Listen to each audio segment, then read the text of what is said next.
Good evening and welcome to the Saco School Board Committee meeting for, what is today? Today is Wednesday, December 13th.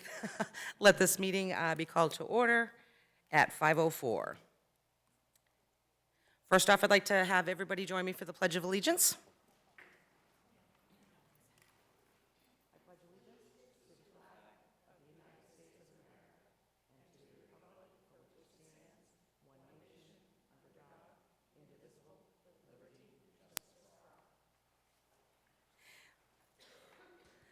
Thank you. Item number 3 tonight, we do have the approval of the school board minutes dated November 8th for 2023. Is there a motion to approve the minutes?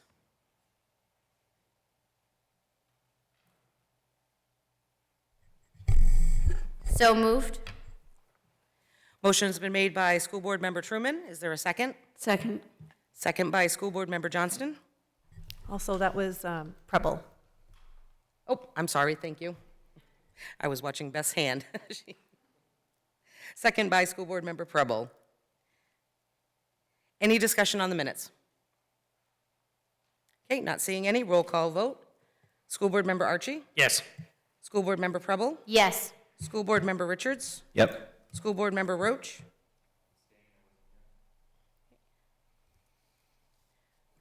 Abstain, sorry. School Board Member Truman? Yes. School Board Member Johnston? Yes. Motion passes 5 with 1 abstention. Next item on the agenda, number 4, is adjustments to the agenda. Are there any adjustments to the agenda? There are no adjustments, so we move on to item number 5. There is no correspondence. Now moving on to item number 6, public comment. If there is any member of the public wishing to speak, please step up to the podium, state your name, address for the record, and you have 3 minutes. Okay, we're not seeing anybody wishing to speak. Now moves us on to item number 7, and that is the superintendent's report. Superintendent Ray. All right, good evening, everybody. So just a few items here to talk about tonight, because a lot of it will be talked about in new business when we come to school construction. But we are coming up on a very important 2-week stretch of trying to get to December 29th timeline to meet with the construction committee at State Board of Education. As you guys know, we've been doing a lot of capital improvements throughout the district and specifically at SMS. And tomorrow night before the straw poll, we will be giving tours of SMS just so that you can kind of wrap your head around the work that has been done. And again, at the early phases with much more to continue on with, but hope that you'll get an opportunity to see the progress that we've made. It can't announce enough and as many times that tomorrow night at SMS at 6 o'clock, we will have the straw vote for the improvement for the new school construction site. This is about site only, and it is part of the process that allows us to get to the construction committee on the 29th. There will be another one of these later on in approximately 2 months, which deals with the building and the programming, but this one is just about the site. Principals and teachers have been working hard in budget preparation. The first draft of the budget will be turned in to our office right before the holiday vacation so that we can spend some time over that, pulling together over vacation to pull together that first draft. We anticipate having subsidy numbers sometime early in February is typically when those comes. We have not had any updates from the DOE on like timeline of pieces, but as you know, that's when we'll start talking much more in public about what our subsidies look like, what our student counts look like, what's the end result that we have to start dealing with from some of that information. finally, probably the biggest topic of what we've been doing the last couple of days is we have about half of our transportation staff who has illness. And we are working some, I don't know, I think our drivers and a whole lot of staff around the district is doing pretty darn good with the help of families all over the place to come up with a plan to bring kids to school. It is not perfect by any stretch of the imagination. But I know that Meg just sent some communication as we wrapped up a plan for tomorrow morning and tomorrow afternoon. I think we have a solution where bus runs are covered with plenty of adjustments, but trying not to delay things as much as possible. It's really helpful for families that if we send out forms or Google pieces that you get that information to us immediately, if you can, because we're trying to do the best that we can with borrowed 10-passenger vans and 15 minibuses, and a lot of help coming from everybody. So thank you to the Transportation Department, who is working really hard right now, and to everybody who's volunteered to jump into a van to help get kiddos to school. Not perfect, but we are getting through this stretch. Thank you. Any discussion or comments for Superintendent Ray? School Board Member Truman. We had this conversation separately about potentially getting childcare tomorrow night for the straw poll so that parents who have kids can come and not be too distracted by them.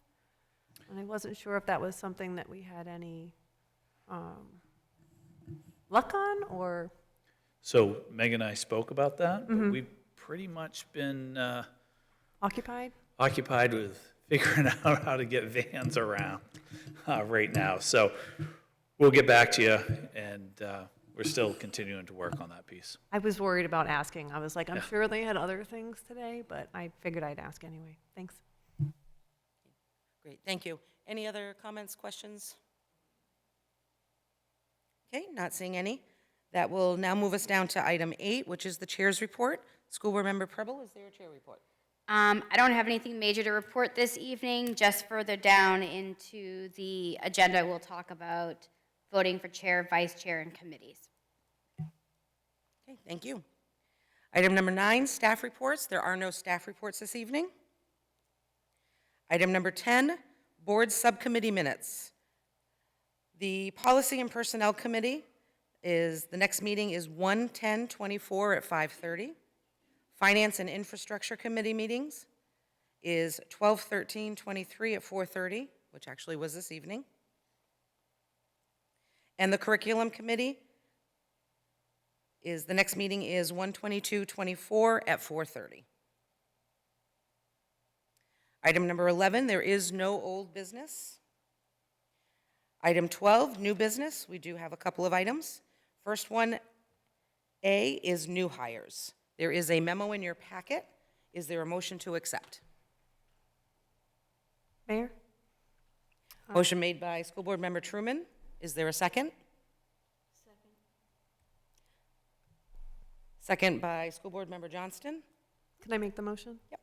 I move we approve the stipend nomination of Tina Murphy and issue a stipend contract for the 23-24 school year. Thank you. Beth, do you still, okay. Second still by School Board Member Johnston. Any discussion? Okay, we'll go with a roll call vote. School Board Member Archie? Yes. School Board Member Preble? Yes. School Board Member Richards? Yes. School Board Member Roach? Yes. School Board Member Gale? Yes. School Board Member Truman? Yes. And School Board Member Johnston. Yes. Motion passes 6-0. I'm sorry, 7-0. Item number B is resignations. Again, there is a memo in your packet. Is there a motion to accept? Mayor McPhail? I move we accept the resignation of Jeremy Allen, Young School Strides teacher, effective December 22nd, 2023. Thank you. Motion has been made by School Board Member Truman. Is there a second? Second by School Board Member Johnston. Any discussion? Madam Mayor, Yep. School Board Member Archie. I would just like to personally thank Jeremy Allen on behalf of my family. He has helped us out a lot in the last couple of years. I know my son was pretty upset to hear that he was leaving, but I wish him the best. Thank you. Any other discussion or comments? Okay, roll call vote. School Board Member Archie. Yes. School Board Member Preble. Yes. School Board Member Richards. Yes. School Board Member Roach. Yes. School Board Member Gale. Yes. School Board Member Truman. Yes. And School Board Member Johnston. Yes. Motion passes 7-0. Okay, item number C is the BDA, is the organizational meeting election of the chair and vice chair. Is there a motion to nominate for the position of chair? School Board Member Johnston? Thank you. I move to nominate Jennifer Preble as the school board chair for the next year. Okay, a motion has been made to nominate School Board Member Jen Preble. Is there a second? Second. Second by School Board Member Truman. Any discussion? Okay, roll call vote. School Board Member Archie. Yes. School Board Member Preble. I think I'm going to abstain. School Board Member Richards. Yes. School Board Member Roach. Yes. School Board Member Gale. Yes. School Board Member Truman. Yes. School Board Member Johnston. Yes. Okay, motion passes 6-0 with one abstention. Congratulations. Okay, and second to that, is there a motion to nominate a vice chair? School Board Member Johnston, you had your hand up first? Thank you. Yes, I do move to nominate Sarah Truman as vice chair for the next year of the school board. Second. Okay, a motion has been made to nominate School Board Member Truman as vice chair. Is there any discussion? And a second by School Board Member Preble, I'm sorry. Okay, not seeing any, we'll go with roll call vote. School Board Member Archie. Yes. School Board Member Preble. Yes. School Board Member Richards. Yes. School Board Member Roach. Yes. School Board Member Gale. Yes. School Board Member Truman. I can vote for myself, right? You can if you want. Yes. Yep. And School Board Member Johnston. Yes. Motion passes 7-0.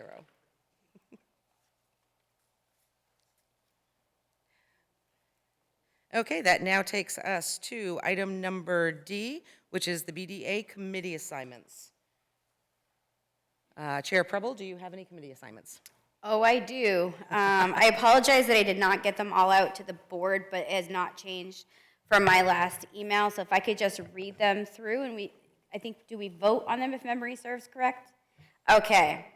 All right. I'm going to do the major committees and then I will go into the subcommittees. I don't know if we need to review that, but we will.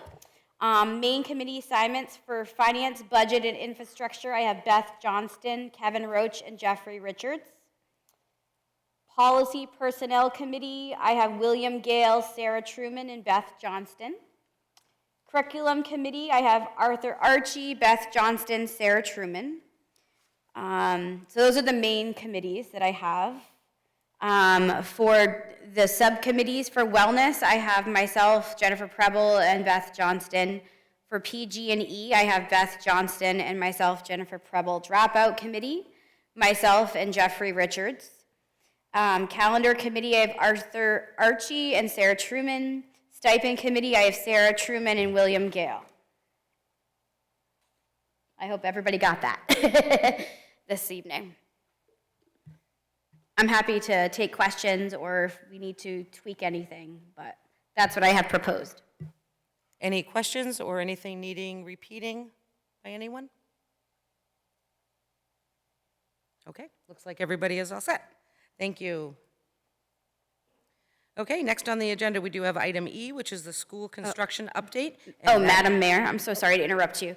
I believe, Mr. Ray, Superintendent Ray, do we have to vote on the subcommittees? We do. So I think There is a vote for approval? we have to do a motion, I believe. Okay. Is there a motion to approve the subcommittee assignments? Madam Mayor, I move we approve the subcommittee assignments as laid out by Chair Preble. Motion has been made by School Board Member Truman. Is there a second? Second. Okay, second has been made by School Board Member Richards. Roll call vote. School Board Member Archie? No. School Board Member Preble? Yes? School Board Member Richards? Yes. School Board Member Roach? Yes. School Board Member Gale? No. School Board Member Truman? Yes? School Board Member Johnson? Yes. Motion passes 5-2.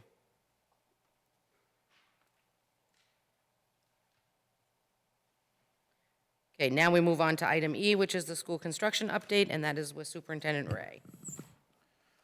Okay, several things to update on school construction.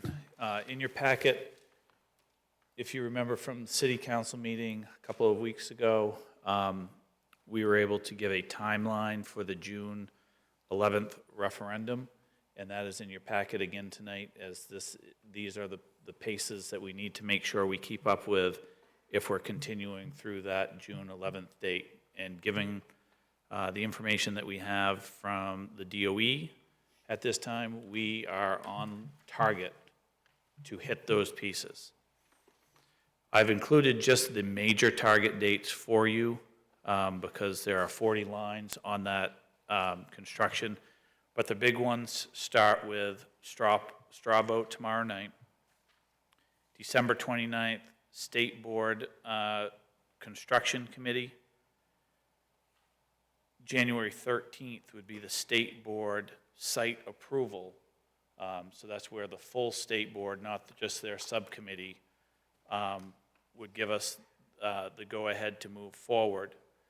March 13th being the State Board concept approval.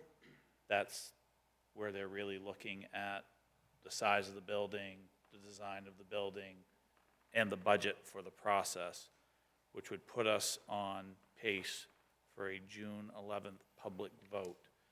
Throughout that process, there are a couple of notes in the schedule where,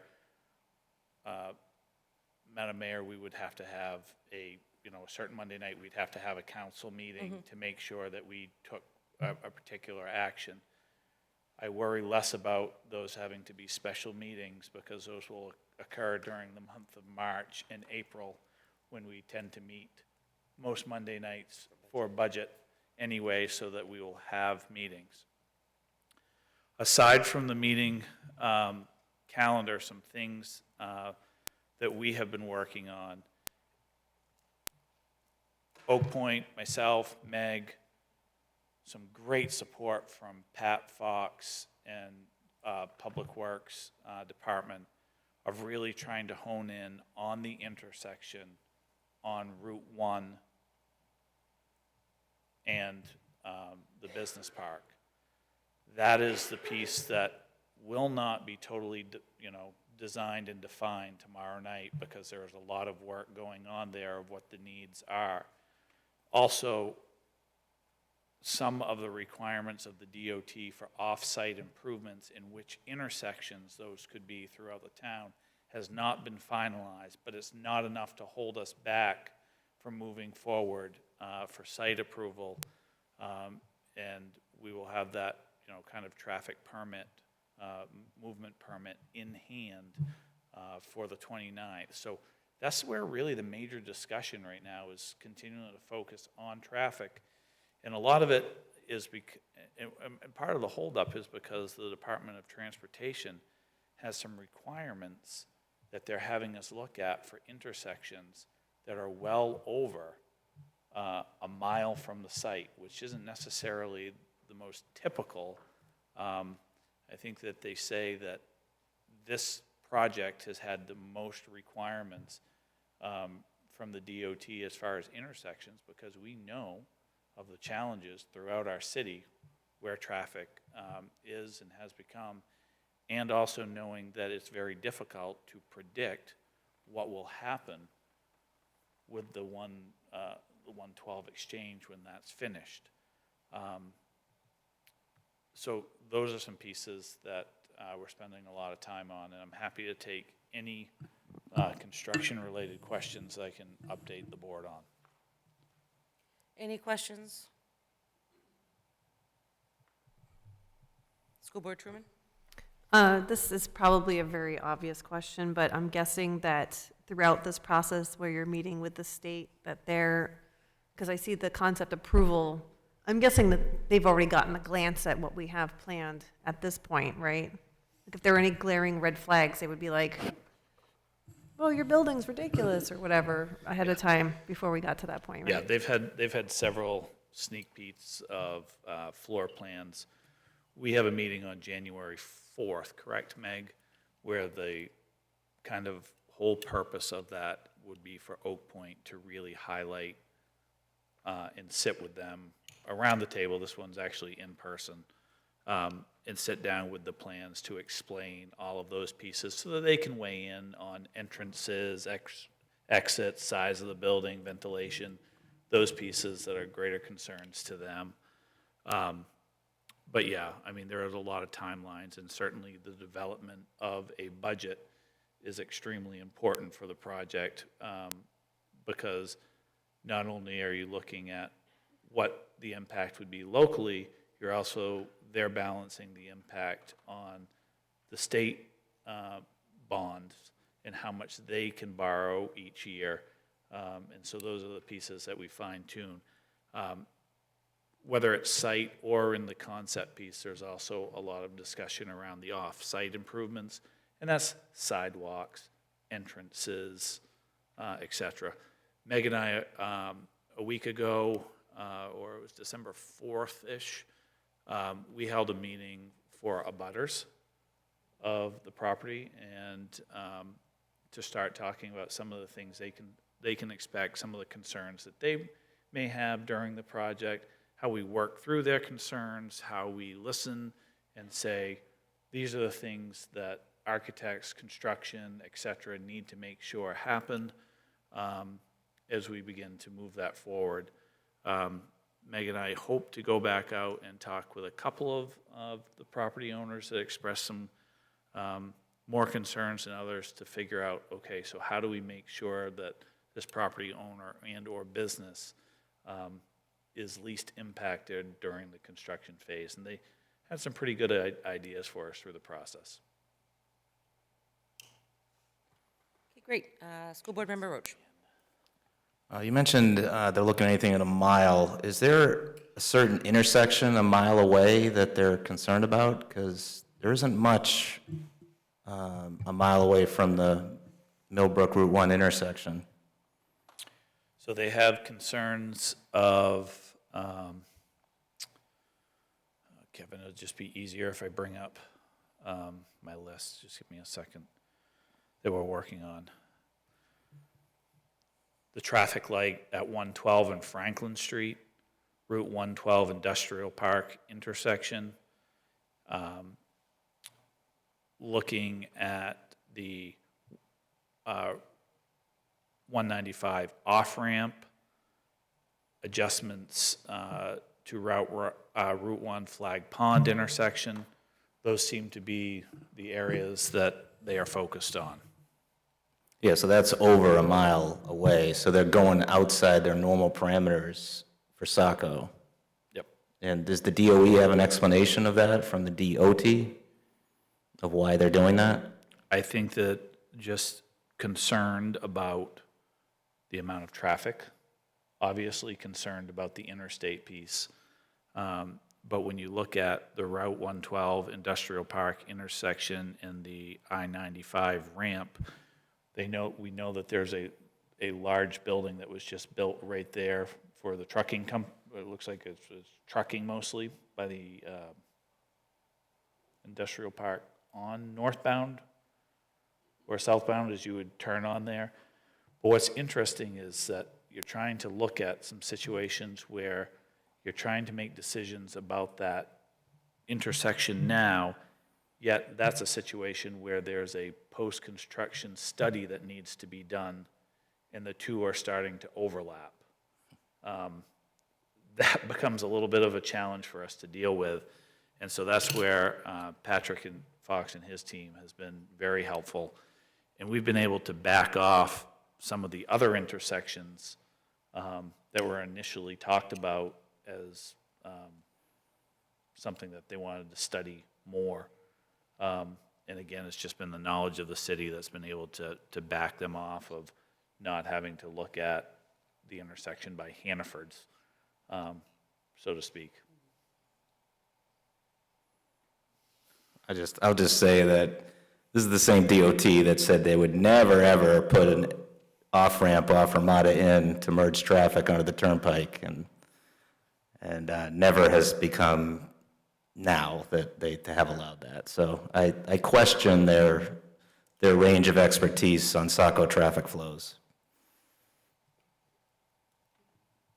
Follow up on that, with the new light installation at Flag Pond Road, are they okay with that? Have they looked at that yet?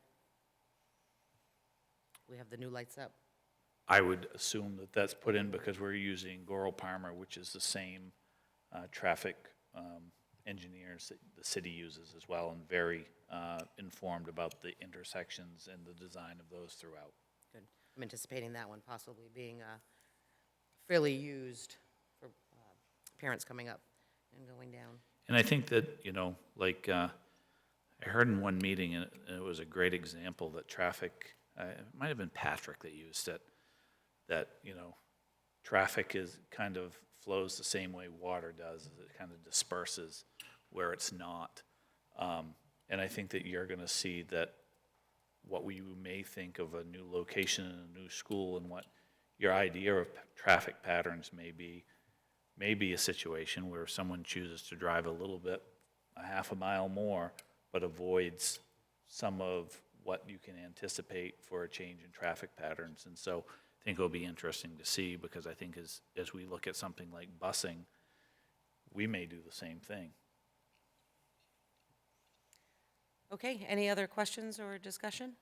School Board Member Gale. Just kind of following up on that, though, too.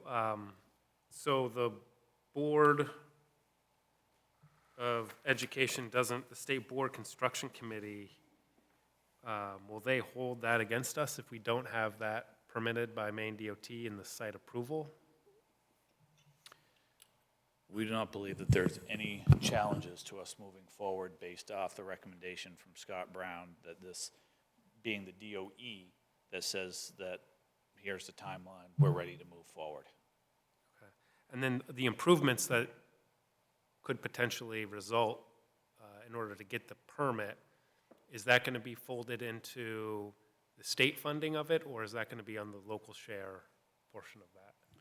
I think that's what the two commissioners of education and transportation are trying to figure out of, again, our argument and look at this is to say, these improvements are in the area that are required for a school building, and these things that are now a mile or more away, certainly the Department of Education is, why is that education funding? And the Department of Transportation may have a plan, and there's some different models that they're working really aggressively to try to put into place to figure out what that split will look like.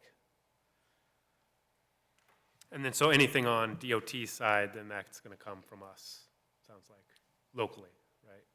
It's not covered. Probably in a share, some sort of share. And then, so assuming approval of the site, which looks like in January, then we're going to start focusing. The conversation then starts to pivot in terms of messaging from us, the board, and the consultant, to actually looking at the concept of the building and Correct. and curriculum and space and things like that. Correct. They'll start looking at the building and having more conversations about, you know, one of the things that I didn't even know is that, you know, let's take masonry, for example. The state has some specs on certain things that they would have and what they would pay for. And then, you let's say, Will, and I'm totally making this up, but the city of Saco said, no, we want blue masonry. And there is a charge for blue masonry. Right, right. That would be where they might say, okay, that one's on you. We do red brick, and if you want blue brick, it's this much more. Yep. So those become the next phase to think about that flooring costs, because, again, architects can have a really great idea, and it can look great and be exactly what we want, but someone on the other end may say, hey, it makes more sense to do, this is what the state will fund as this part of it. Yeah. And so that's what really the next piece of it will start looking like. And that straw poll vote in February on the concept, does that lock us in to, for example, red and blue tiles over green and, or, orange and yellow? No, not necessarily. It just gives us that, again, the same pieces. Yes, this is about what we want our building to be like. Okay. A design, program, those types of things. And again, then once you get that kind of concept, and again, it's concept approval, they'll spend a whole next year working on what that true design looks like with tweaks and colors and roof patterns and elevations and window shades, et cetera. Okay, great, thank you. Okay, anyone else?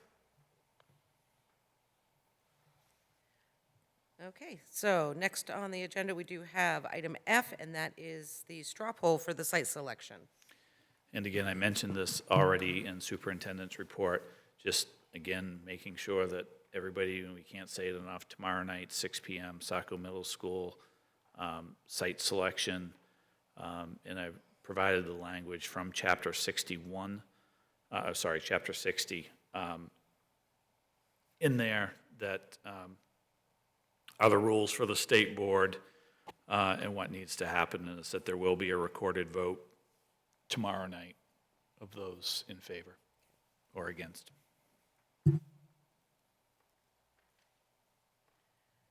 Any questions regarding the straw poll tomorrow night? Okay. One thing. School Board Member Roach? So the straw polls, again, are the state requirement, right, Jeremy? It's a state requirement to basically take the temperature of the community.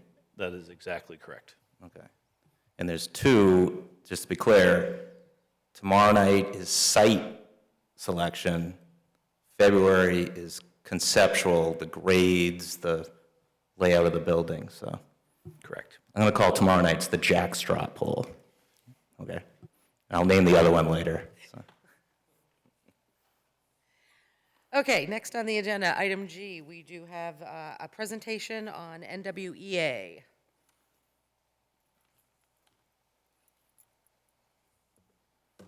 Good evening.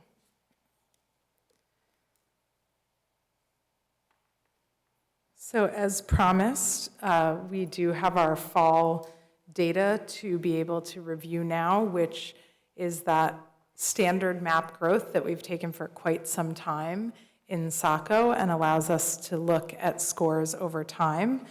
I'd like to thank the curriculum committee who participated in a pretty in-depth conversation around this data during our last meeting and helped to kind of tweak and inform some of the takeaways or some of the components that are shared with the full board tonight.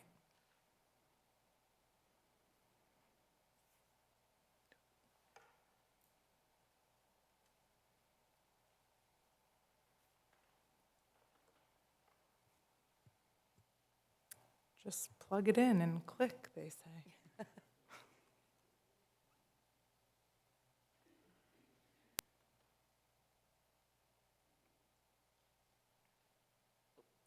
There we go. So to start, you're going to hear me repeat the same stuff again. And I think you've probably heard it many times, but I think it's important just to understand what we're talking about. NWEA stands for Northwest Evaluation Association. They're the company organization that writes the assessment, owns the assessment.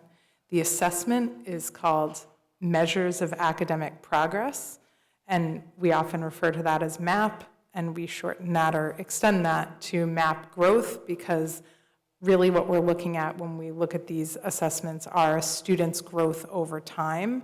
Because it is an adaptive test, it adjusts the difficulty of the questions for each student that is answering those questions to kind of see where they are. Unlike the through year, which is that single grade level measure, and do you or do you not meet the mark for what the expectation is. We administer MAP growth now twice a year, in the fall and winter, with the through year occurring in the spring. The third time a year is adaptive and grade level questions, whereas the fall and winter are all adaptive questions. The achievement scores are reported out in two ways, RIT and percentile. If you're an educator, it helps to understand what the RIT score means, but I think for most folks, that RIT score converting to a percentile, which tells you where on the chart of students at that grade level in terms of average bell curve, that student's RIT score falls. The normative data is based on scores from 2015 to 2020, and it's based on that 50% prediction. So everything is about averages. It's not what we want to see at grade level, but simply where in the nation students are at that grade level, and very much like growth charts that you get from a pediatrician. The normative data still does not account for COVID, so that 2015 to 2020 year, when they collected the percentiles, does not obviously take into account the information from spring of 2020, because they collected it prior to that. Given the differences in the data between the MAP growth and the through year, I just wanted to take an extra moment to talk about norm reference versus standards reference. That growth is using grade level average to determine what is normal as the 50th percentile. Percentiles show where a student is relative to their same grade peers. That current norm data is pre-COVID. The assessment is adaptive and adjusts to student answers. Again, similar to a pediatrician's height and weight chart, where you are looking for your child to generally maintain a curve. Of course, in a scenario where we're talking about student achievement, we would love to see those curves increase in percentiles over time, which would mean that a student is growing more than a year in a year's time. Whereas if they're decreasing in their percentile, they're growing less than a year in a year's time as compared to the average growth. A standards referenced assessment, like the through year, is basically saying we expect all X grade level students to be able to have these skills, and is simply testing students on whether or not they're able to achieve those skills. So for some of our highest achieving students, that actually becomes a little bit tricky, because once they're over the bar, we don't know how far over the bar that they are, and the same for our lowest achieving students. Knowing that they're below grade level is not as helpful as knowing that they need to be introduced to specific first or second grade skills as a fourth or fifth grader. So having that data about adaptive assessment and where students actually lie is incredibly informative to be able to move students over time. And that's similar, if we're kind of using that weight or height thinking, that's similar to kind of saying you cannot be out of a car seat until you weigh 80 pounds. So it doesn't matter how old you are or what else, they're just setting one singular mark. So with all that in mind, we will now jump into some of the assessment data. This graph shows every grade level in reading and math and the percentile of the average Saco score in that grade level. You'll notice that overall, we tend to score higher in reading, with the exception of our grade 2 students in this particular snapshot year. Another thing I would urge you not to do, which is a rational jump, is to kind of say, oh, fifth grade math looks bad. What's happening in fifth grade? It's this year's fifth grade, so we have to look at fifth grade over time in order to determine whether or not there are specific gaps in terms of a grade level curriculum. Now we'll take a look at both cohort growth over time. So you'll see the fall scores for each grade level on the far right, and then looking to the left, you'll see that same cohort of students as from back in time to when they started taking the assessment. Again, this isn't necessarily the same group of students because we know that all Saco students who are in first grade in 1 year are not necessarily the same group of students that leave Saco Middle School in 8th grade. There are turnover, both additions and subtractions throughout the course of time. In reading here, all the bars that you're seeing are Saco achievements, and I've put the mean RIT scores on the left-hand side. Those lines are the national averages. So what we are hoping to see is that over time, which the 4th grade is a really clean illustration of, over time, we have closed the gap between our students' achievement and the national average, whereas now that current 4th grade average score is over the national average. So we're kind of looking to either close that gap as we approach that average score nationwide, or looking to jump over that with higher increases over the national average over time. Here we have our middle school students. The gaps that you see in these graphs just represent that COVID test year where an assessment wasn't given.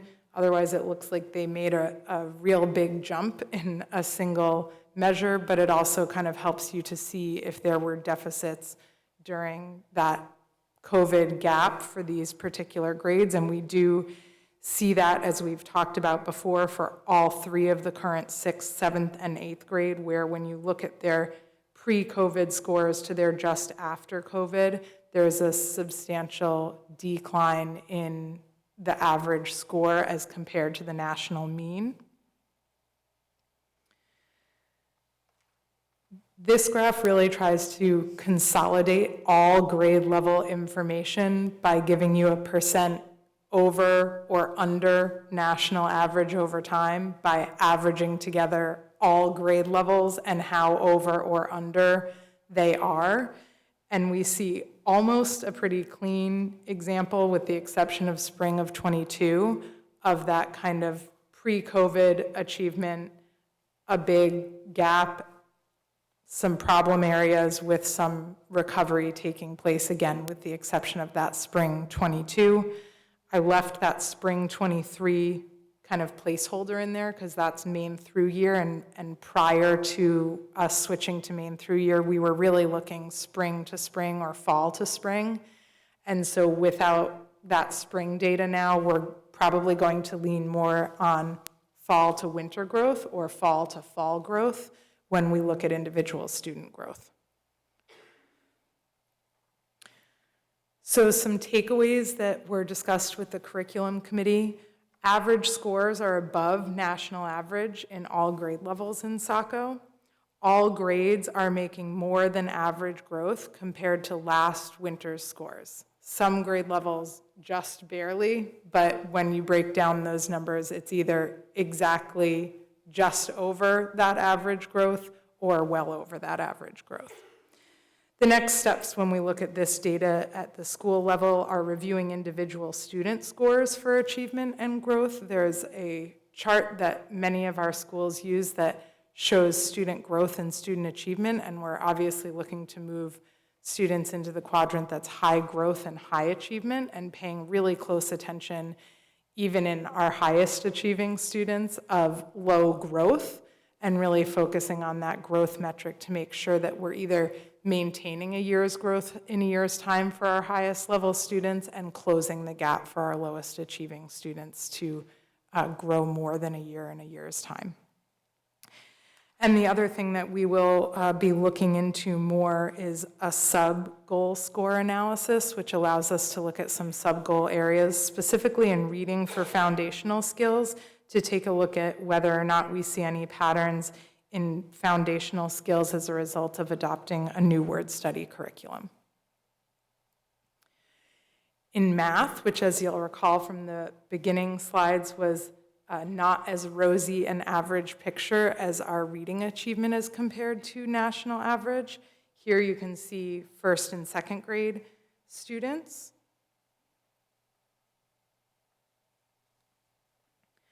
Our third, fourth, and fifth grade students. In fourth and fifth grade, you'll see that we are below the national average, with third grade being right at that national average. And our current 6th, 7th, and 8th grade, again, you can see that gap year for the spring assessment and a fall assessment that represent the test sessions that were not administered. And you can, again, see that clean pattern of achievement for this year's current 6th, 7th, and 8th grade that pre-COVID was above average. Currently in 7th and 8th grade is creeping back up above average and closing that gap recently in 6th grade, but still not at the average. Here we see that math comparison to national average that shows all grade levels and tries to like really condense that picture. This graph is a little less clean than the reading graph, so we can't necessarily make as many jumps as to whether or not there's kind of consistent growth over time there, though there certainly does appear to be that kind of shift from below average in 2 test sessions to above. First, second, third, 7th, and 8th grade are currently above the national average for their average scores, with 4th, 5th, and 6th grade scoring below national average. All grade levels are showing more than average growth as compared to last winter's assessment. Our next steps are around individual student review for growth and achievement, very similar to reading. And then in our curricular review, we will be further determining why in some of those grade levels we may be seeing below average achievement, and if there are consistent patterns over time for those grade levels, or if it's more of a cohort scenario that we need to take a look at. I plugged in here some other information because I know we continue to talk about how we compare to other states or how we compare to other countries. That was an interesting conversation that we had as a curriculum committee. Maine currently performs not significantly different than other states' averages, and over time, Maine's performance has declined in comparison to other states. There were times and grade levels where Maine was above, like substantially above the national average. Internationally, the US performs above average in reading and science and below average in math. And US performance over time as compared to other countries has been stable. Those two studies linked there will take you to a lot of fun and interesting graphics that will either put you to sleep or keep you up at night, depending on what kind of person you are. Happy to answer any other questions. Thank you, Meg. Do we have any questions? School Board Member Gale. I guess just a couple questions on the, so I guess I'm kind of struck by the, if you look at the pre-COVID and post-COVID, just the rate of, In math or Yeah, reading, or do you want me to it reference a doesn't- specific slide? it doesn't matter, both of them. So like 2017 through 2019, we're 1.5% above. Even in reading, in 21 forward, when we are above the national average, that increase isn't as high. And so I guess I'm just curious, like, yes, we may be above the national average, but coming out of COVID, we're not doing as, we're not as high as we were post-COVID. So I guess kind of what are we doing that's different and So why are- I don't think it's necessarily about what we're doing that's different. Like if that spring below average bar, if that bar stayed at exactly that level, that would mean that on average, post-COVID, we were growing kids a year's growth in a year's time. So in order to make up that gap or deficit, we need to repeatedly grow kids more than a year's growth in a year's time in math, reading, et cetera, to get back up there. So am I optimistic about our ability to do that? Yes, but it's not an overnight solution, and it's not necessarily an obvious fix. If there were something that we Sure. could be doing, We we would do it, certainly of would do course. it. And everybody would be doing it. Right. It's just kind of striking to me on either, in any of these, like on slide 8, on the reading, if we look at F2 and W2, we were so much higher than the national average, and even though we're exceeding it, I guess, in F6, it's by, whatever, a point on the RIT, but so then that kind of leads me into my second kind of question, just generally, is I guess this is all great information, but it's hard for me to really glean anything from it in terms of like, I don't think we set any goals of where we want to be, and so this is just telling me that we're slightly above the national average and all this stuff, but So at the school level and at the classroom level, there are definitely discussions that utilize NWEA data. Those goals aren't necessarily articulated school-wide. The ones that are articulated school or district-wide, we do articulate in our ESEA application for title funds. And we base those goals around X number of students making a year's growth in a year's time, generally. We don't have to write them that way. That's what we choose to do because we've found it valuable to make it about growth, but we could write goals for certain average RIT scores at certain grade levels if that was an important factor to us. I think we've chosen to focus on individual student growth and making sure that we have percentages of students making a year's growth in a year's time. And do we track that through this tool? We do track that through NWEA, yes. Okay. I guess that would be really interesting in one of these presentations, is using that as here was our goal in F7, or whatever time frame you are using. Yep. Because it's just like, I don't know, I mean, I guess I kind of don't find this really all that valuable, because it sounds like there's all these caveats and it's kind of complicated, and it is complicated that Right. this isn't a scientific study of one group of kids that is in the same class from pre-K through 8th grade, so things change, but I think the most valuable and reliable information is looking at individual student reports. And when we're talking about the number of students that are taking the assessment, it's hard to see that without just looking at averages. So this isn't intended to provide an in-depth look at where or why we might be in the position that we are, but a snapshot of simply where we are and where we have been over time. Yeah, no, I get that, and it gets back to that last presentation where, it's, for anybody looking at this, you can come away with your own conclusions on what's going on and why why it's going on.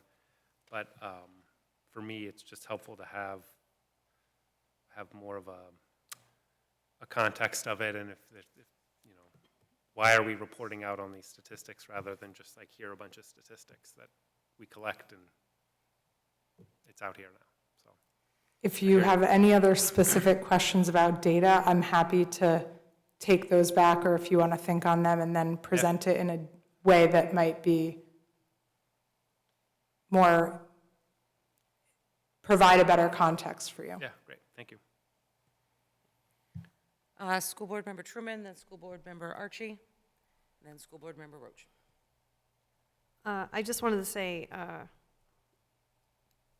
this is just a snapshot in like one particular week, and anybody can have a bad day. I used to be a bad test taker, but also, do you suppose, so I have one child that's in 4th grade, and, you know, looking at the math and their reading, it's, you know, they're plugging along, and I think in the grand scheme of things, considering how much schooling they missed during COVID, I think they're doing pretty good considering that gap that we have in there. And I think, you know, they're still growing every year, right? So I don't know, I see this as not a terrible thing. It is a nice snapshot, but it's also, you can see that kids are really, they're doing the work, and I think they'll make those gains. And I think once the kids who were in the COVID throes, if you will, in the earlier years,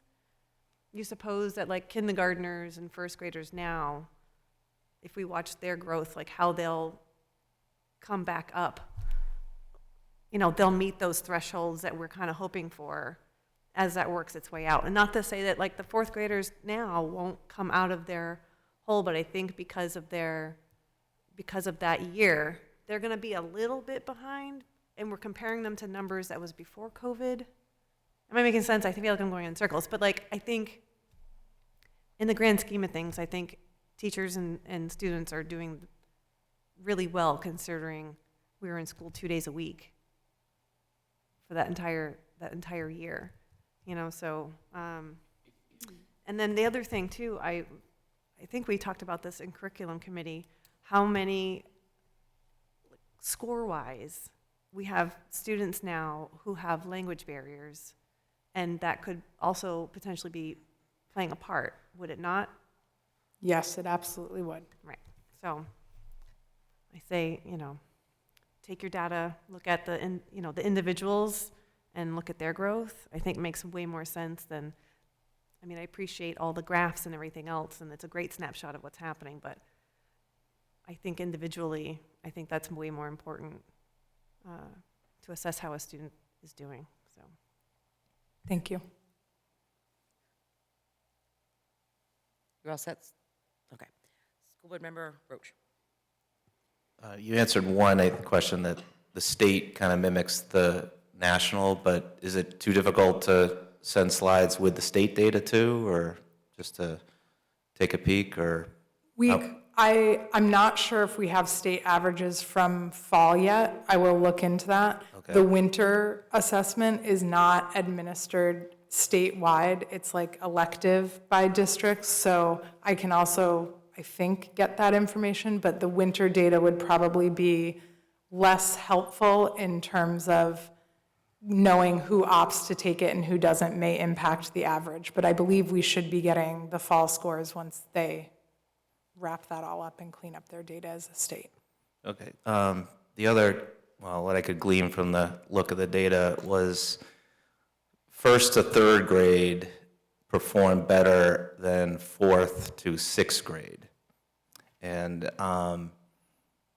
you know, during COVID years, those 4th to 6th grade kids were in 1st to 3rd grade. So maybe looking at other communities or state data, maybe there's time for, you know, curriculum adjustments or what have you for the 4th to 6th graders to help them further catch up for what they lost.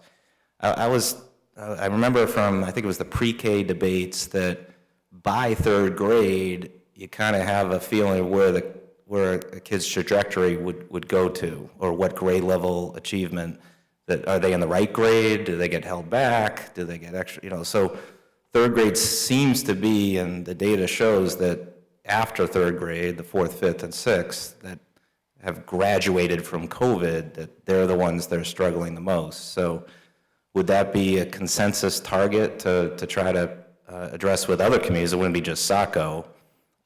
Maybe Maine suffered a little more because of weather. You can't really have outdoor stuff in the winter during COVID, that type of thing. But I don't know that. But is that a direction you guys would look at? Would be to somehow try to maybe still try to, well, there's time with someone saying, I don't know, fifth grade right now or sixth grade to adjust curriculum for them?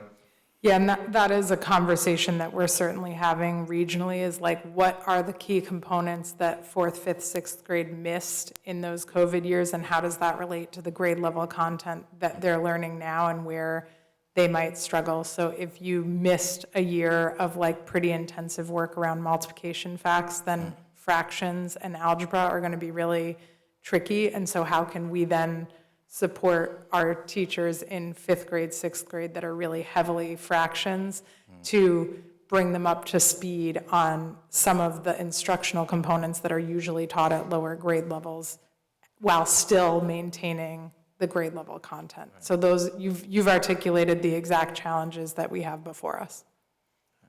Thank you. School Board Member Johnson. First of all, thank you.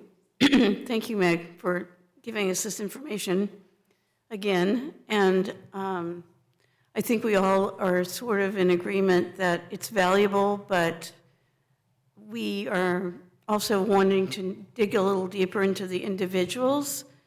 So my interest is where it says next steps are individual student review for growth and achievement.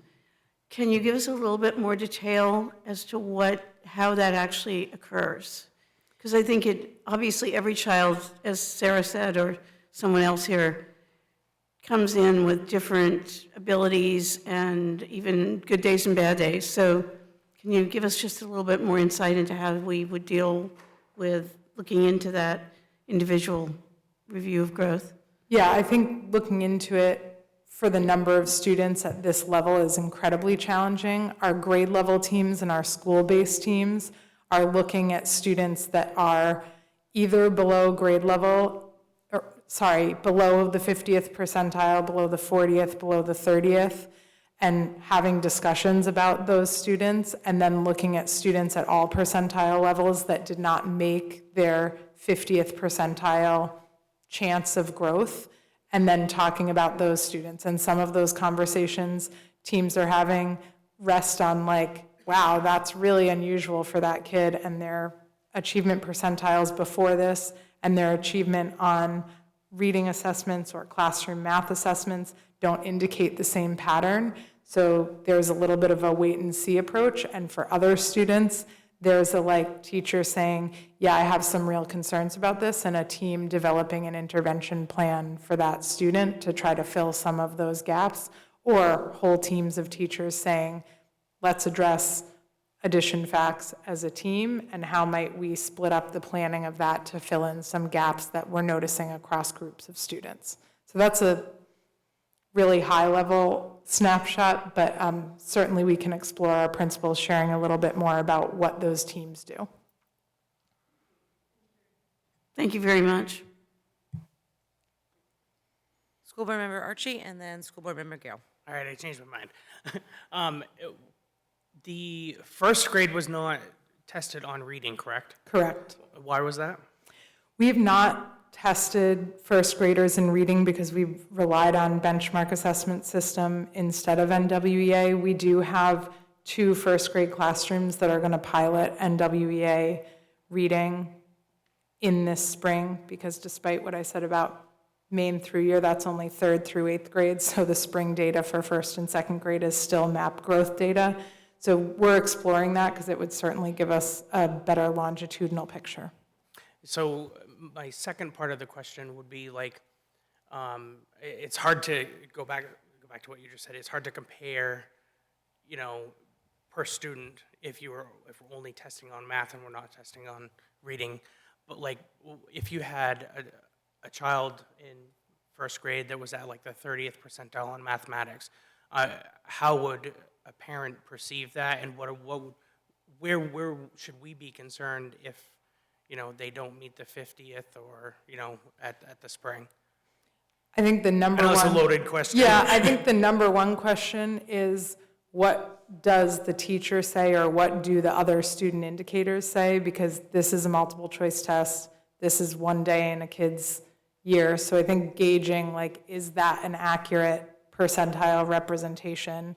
And then digging into what skills or concepts is my child struggling with, and what are you doing at school to work on those, and what can we do at home to work on those, are the three key questions. Is it accurate? What are you doing at school to help with any areas? And what can we do at home to help work in collaboration on those? And so say you had that student that was at the 30th percentile, and then, you know, in the spring they were at the 60th percentile, but you had the child next to them that was the exact opposite. They were at the 50th, and now they're down to the 35. That's going to skew these numbers. Yep. And it's going to make it kind of go chaotic. So it's nice to see these numbers and you know, get a picture of it. But really, I mean, I kind of take it with a grain of salt because it is per student. I mean, you do a really good job with your graphs, and I love them. But we don't really know. I mean, per student. That's what matters to me. Just to make sure nobody's, you know, poking at it too much. And Will, if you did want better, I know I missed the last two curriculum meetings, but you're more than welcome to come and hang out and learn more. Thank you. Thanks. I think what really kind of resonated with me was what School Board Member Johnston mentioned, and that response. I think it would be really great if we did have the principals come in, because I guess that's where I'm getting hung up, is the connection between what this all means. And so to have that aspect of it, I think would be really helpful to kind of see what this looks like from the abstract and this data to then actually at the school level, and then to School Board Member Archie's point about the actual student. I think that'd be really helpful for me, hopefully others in the public, to see kind of what this really means when we get these. And I'll take Artie up on that at some point. Thank you. Okay, any other discussion? All right, not seeing any. Thank you, Meg.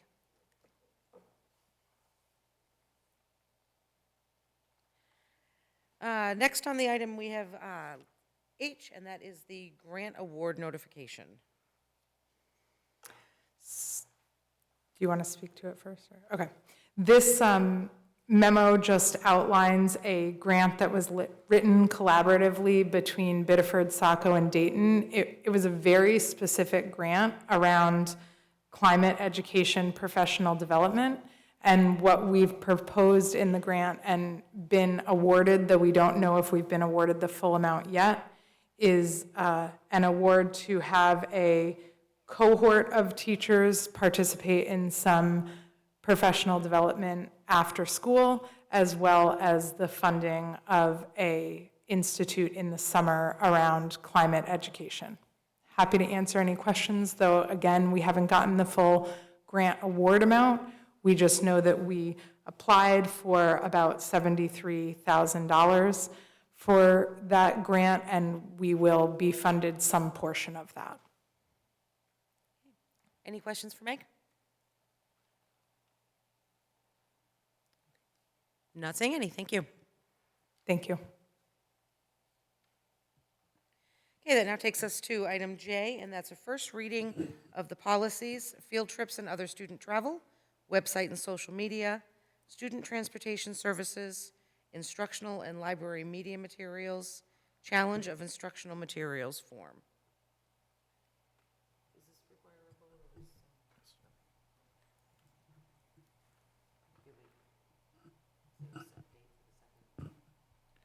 Yeah, the next meeting is the second reading.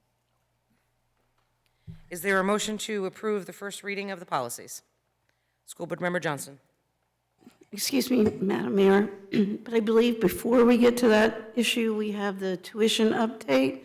Oh, we do, I'm sorry, yes, item I, tuition update. So just information in your packet. Typically, in December of each year, we are informed what our 9 through 12 tuition rate, which is set by the Department of Education, will be. I reached out to the state last week, asking when those might be posted, and they informed me that sometime the week of the 18th is what they expect, obviously hoping, like other years, to have it at this meeting so we can inform you guys, but that's not available yet. Once we have that information, we'll get that out to you and review at the next meeting so that we have a clear understanding of what our current budget will look like for tuition and then preparations for next year's budget. So just waiting on info. Okay, any questions? All right, thank you. Now we will move on to item J, which is the first reading of policies. Is there a motion to accept the first reading? School Board Madam Member Mayor. Johnston? I move we approve the first reading of policies IJOA, field trips and other student travel, IJND, website and social media, EEA, student transportation services, IJJ, instructional and library media material selection, and IJJE, challenge of instructional materials form. Second. Motion has been made by School Board Member Johnston, second by School Board Member Truman. Any discussion? Okay, roll call vote. School Board Member Archie? Yes. School Board Member Preble? Yes. School Board Member Richards? Yes. School Board Member Roach? Yes. School Board Member Gale? Yes. School Board Member Truman? Yes. School Board Member Johnston? Yes. Motion passes 7-0, and that will be second reading at the next meeting. Item 13, other information. There is no other information this evening. Item 14, there is no executive session. Item 15 is call for adjournment. So moved. Second. Motion to adjourn made by School Board Member Johnston. Or was it Truman? Sorry. And second by School Board Member Preble. Roll call vote. School Board Member Archie? Yes. School Board Member Preble? Yes. School Board Member Richards? Yes. School Board Member Roach? Yes. School Board Member Gale? Yes. School Board Member Truman? Yes. And School Board Member Johnston. Yes. Motion to adjourn passes 7-0. Thank you, and I appreciate everybody's humor, and please correcting me on my transition from council agendas to school board. First one, and continue doing it if I miss anything or make an error. I appreciate it. Thank you, everybody.